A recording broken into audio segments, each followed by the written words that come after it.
അല്ല നിങ്ങളെന്താ ഇവിടെ? ഓ സോറി, ഒരു മിനിറ്റ്. Lights on. അല്ല പരീക്ഷ കഴിഞ്ഞ് വെക്കേഷനായി, എന്നിട്ടും നിങ്ങളെന്താ ചാനലിൽ? ഓ ഏതായാലും വന്നല്ലേ, കുറച്ച് കാര്യങ്ങൾ പറഞ്ഞുതരാം.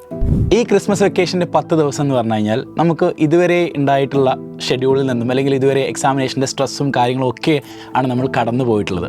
സോ അതിൽ നിന്ന് ഒരു റിലാക്സ് ആകാൻ വേണ്ടിയിട്ടുള്ള സമയമാണ് ഈ 10 ദിവസം, അല്ലെങ്കിൽ നിങ്ങളുടെ മൈൻഡ് ഒന്ന് റിലാക്സ് ചെയ്യാൻ വേണ്ടിയിട്ടുള്ള ഈ ഒരു 10 ദിവസം എന്ന് പറഞ്ഞാൽ. ഈ 10 ദിവസത്തിൽ നിങ്ങൾക്ക് ഏത് ചെയ്ത് കഴിഞ്ഞാലാണോ അല്ലെങ്കിൽ ഏത് ആക്ടിവിറ്റി ചെയ്ത് കഴിഞ്ഞാലാണോ നിങ്ങൾക്ക് മൈൻഡ് റിലാക്സേഷൻ കിട്ടുന്നത്. ചില ആൾക്കാർക്കാണെങ്കിൽ നല്ല പാട്ട് കേട്ട് കഴിഞ്ഞാൽ മൈൻഡ് റിലാക്സ് ആവും. ചില ആൾക്കാർക്ക് ഗെയിം കളിക്കാനായിരിക്കും ഇൻട്രസ്റ്റ് ഉണ്ടായിരിക്കുക. ചില ആൾക്കാർക്ക് എന്തെങ്കിലും അവരുടെ ഹോബീസ് സ്കില്ല് ഡെവലപ്പ് ചെയ്യാനുള്ള ആക്ടിവിറ്റീസ് ആയിരിക്കും ഉണ്ടായിരിക്കുക. സോ നിങ്ങൾ മനസ്സിലാക്കേണ്ടത് ഏത് ആക്ടിവിറ്റി ചെയ്തിട്ടാണ് നിങ്ങൾക്ക് ഹാപ്പിനെസ് ഉണ്ടാകുന്നത്, നിങ്ങൾക്ക് മൈൻഡ് റിലാക്സ് ചെയ്യാൻ വേണ്ടി പറ്റുന്നത്, ആ ആക്ടിവിറ്റി ഈ 10 ദിവസം നിങ്ങൾ ചെയ്യാനുള്ളതാണ്. ഒരുപക്ഷെ നേരത്തെ പറഞ്ഞ പോലത്തെ യാത്ര ചെയ്യാൻ പറ്റാത്ത ആളാണ്, അല്ലെങ്കിൽ വേറെ എന്തെങ്കിലും ആക്ടിവിറ്റി ഒന്നും ചെയ്യാനില്ലാത്ത വീട്ടിൽ തന്നെ ഇരിക്കേണ്ടി വരുന്ന ഒരാളാണെന്നുണ്ടെങ്കിൽ ഈ ഒരു സമയം നിങ്ങൾ പഠനത്തിനായിട്ട് മാറ്റിവെക്കാൻ തീരുമാനിച്ചിട്ടുണ്ടെങ്കിൽ തീർച്ചയായിട്ടും നിങ്ങൾ ഈ സമയം പഠനത്തിനായിട്ട് മാറ്റിവെക്കുക. അങ്ങനെ പഠനത്തിനായിട്ട് മാറ്റിവെക്കുന്ന സമയത്ത് നിങ്ങൾ ശ്രദ്ധിക്കേണ്ട കാര്യം എന്ന് പറയുന്നത് രാവിലെ മുതൽ വൈകുന്നേരം വരെ നിങ്ങൾ പുസ്തകത്തിന് മുന്നിലിരുന്ന് ഓരോ കോൺസെപ്റ്റും കൃത്യമായിട്ട് വായിച്ച് നോക്കുക എന്നുള്ളതല്ല.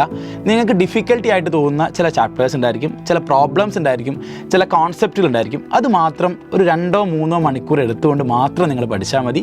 ഓർക്കുക, ഈ ഒരു 10 ദിവസം കഴിഞ്ഞാൽ നിങ്ങൾ ബാക്ക് ടു നിങ്ങളുടെ ലൈഫിലേക്ക് തന്നെയാണ്. ഒരുപാട് എക്സാംസും കാര്യങ്ങളൊക്കെ നിങ്ങളെ കാത്തിരിക്കുന്നുണ്ട്. സോ ഈ ഒരു വെക്കേഷൻ സമയത്ത് മൈൻഡ് റിലാക്സ് ആക്കുക. തീർച്ചയായിട്ടും അതുമായി ബന്ധപ്പെട്ട കാര്യങ്ങളൊക്കെ നിങ്ങൾ ചെയ്യുക. സോ വെക്കേഷൻ അടിപൊളിയാക്കുക. All the best.